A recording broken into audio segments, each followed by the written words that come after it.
বারাসাতে প্রশাসনের বৈঠকের পরেই ক্ষোভে ফেটে পড়লেন টোটো চালকেরা। রবীন্দ্র ভবনে অনুষ্ঠিত বৈঠকে প্রশাসনের পক্ষ থেকে স্পষ্ট জানিয়ে দেওয়া হয়, কোনো অবস্থাতেই 12 নম্বর জাতীয় সড়ক, 112 নম্বর জাতীয় সড়ক এবং বারাসাত ব্যারাকপুর রোডে টোটো চলাচল করতে দেওয়া হবে না।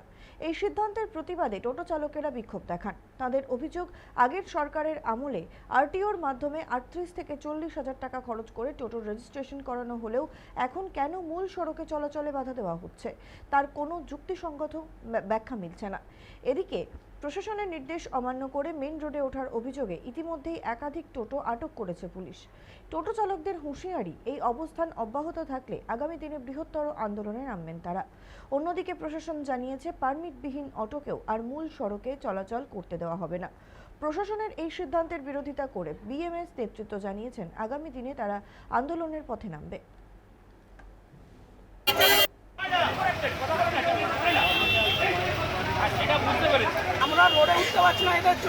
মিটিংয়ে ওনাদের কথা বললো, আমাদের মেন রোড থেকে দূর করে দিচ্ছে আর ওলা উবেরকে পারমিট দিচ্ছে যে ওলা উবের যাতে এখানে চলে। আমাদের বক্তব্য এটাই ছিল, বাইরের গাড়িকে বন্ধ করো আর ওলা উবেরকে বন্ধ করো। যেই সব গাড়িগুলো চলছিল সেই সব গাড়িগুলো চলবে, যানজট রাস্তায় গাড়িগুলো যাতে না যায় সেই ব্যবস্থা করতে হবে। আর আদার্স রোডগুলো যেরকমভাবে চলছে চলবে। আজকে যে কোনো বয়স্ক লোক যদি বাড়ির থেকে ব্যাংকে যায় তাদেরকে যাওয়ার সুযোগ দিতে হবে, স্কুল বাচ্চাকে সুযোগ দিতে হবে, পেশেন্টকে নিয়ে যাওয়ার জন্য সুযোগ দিতে হবে। এইসব ওনারা কোনো কিছু মানতে চাইছে না। ওনাদের বক্তব্য একটাই যে ই রিক্সা করতে হবে। আমরা ই রিক্সা করতে রাজি আছি, কিন্তু আমাদের এই বক্তব্যগুলো ওনাদেরকে শুনতে হবে। 15,000, কারোর কাছে 12,000, কার কাছে 20,000 একটা দাবি করে বসছে। আজকে এই ট্যাক্স, ওই ট্যাক্স, সেই ট্যাক্স। আজকে শুভেন্দু অধিকারী মহাশয় উনি বলেছিল, রোডে যেটা মমতা ব্যানার্জি বলেছিল যে এই টাকা লাগবে, 1580 টাকা লাগবে। শুভেন্দু অধিকারী মহাশয় বলেছিলেন যে এইটা কোনো পয়সা করে দিতে হবে না, এটা ফ্রি অফ কস্ট হবে। আর আজকের তারিখে প্রশাসন, আরটিও অফিস, ওনারা মানে যারা চার্জ করছে যে এই ট্যাক্স লাগবে, রুট ট্যাক্স, পারমিট, ইন্স্যুরেন্স বাগারা, এইসব সব কিছুই দিতে হবে। আগের সরকারে প্রচুর নেতা হাজার হাজার টাকা তুলেছে, কারোর থেকে 10,000, 20,000, 30,000 করে তুলেছে এবং এটা দিয়ে একটা কোটি কোটি টাকার একটা দুর্নীতি হয়েছে।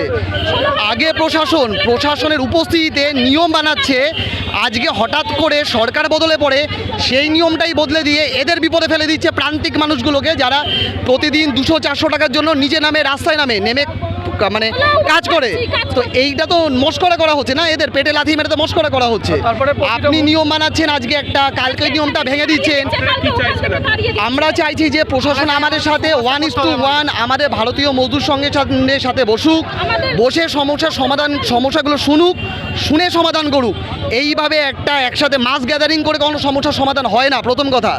2 নম্বর কথা হচ্ছে, এরা আরও অনেক নিয়ম বলছে, ঠিক আছে, নিয়ম আইন অনুযায়ী গাড়ি চলবে, এটাই কাম্য।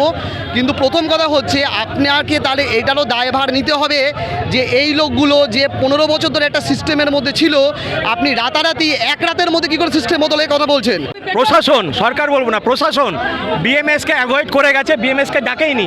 আমরা আনঅফিশিয়ালি এসেছি, কারণ তারা চেষ্টা করেছিল যে সাধারণ মানুষ যারা টোটো চালায়, অটো চালায়, ঠিক আছে, তাদের ওপরে তাদের এটা চাপিয়ে দিতে। কিন্তু ব্যাপার হচ্ছে, গতকাল থেকে আমরা দেখেছি প্রচুর অটোকে এবং তার আগে প্রচুর টোটোকে, ঠিক আছে, তুলে নিয়ে চলে গেছে কোনো প্রায়র ছাড়া। একটা ইন্টিমেশন তো দেবে, নোটিফিকেশন আছে। আজকে 2019-এর নোটিফিকেশন কেন কার্যকরী করেনি প্রশাসন? কার ভয়ে কার্যকরী করেনি? তাহলে দায়িত্ব তাদেরও আছে। আজকে ওনারা ডেকেছিলেন এই টোটো অটো যারা আছে তাদের ওপরে তাদের সিদ্ধান্ত চাপিয়ে দেওয়ার জন্য, যে 15 বছরের টোটো, তারপরে বাইরের যে রুট পারমিট নেই, এই রুট পারমিটগুলো করার দায়িত্ব কাদের? আরটিওর, প্রশাসনের। তারা একদিন ধরে কি করছিল? ঘুমোচ্ছিল। এখন সেটা হচ্ছে আগামী গতকাল অবধি যে টোটো অটোগুলোকে ধরেছে সেইগুলোকে আগে ছাড়তে হবে, তারপর আমরা আগামী কথাবার্তা বলবো। যদি না ছাড়ে, মঙ্গলবার দিন আমরা বৃহত্তর আন্দোলনে নামবো। এটা কেন করছে? এটা সরকার জানে সরকার কিভাবে এই প্রসেসিংটা করছে, কিন্তু জাতীয় সড়কে যদি আমরা নাই উঠি, আমার বাড়ি নবপল্লীর থেকে স্টেশন যেতে আমার যদি জাতীয় সড়কে নাই উঠি, তাহলে আমি ভাড়াটা খাটবো কী করে? যে বাচ্চাটা কালীকৃষ্ণই যাবে, তাহলে আমি কিভাবে যাবো সেই বাচ্চাটাকে নিয়ে? যে বাচ্চাটা কল্যাণী পাবলিক যাবে, তাকে আমি কিভাবে নিয়ে যাবো? আর আমি 2014 সালে গাড়ি কিনেছি, আমার গাড়ি এখনও রেজিস্ট্রেশন যদি করতে পারে, এখন আজকে বললে কালকে তো আমি রেজিস্ট্রেশন করতে পারবো না, আমাকে তো একটা টাইম দিতে হবে।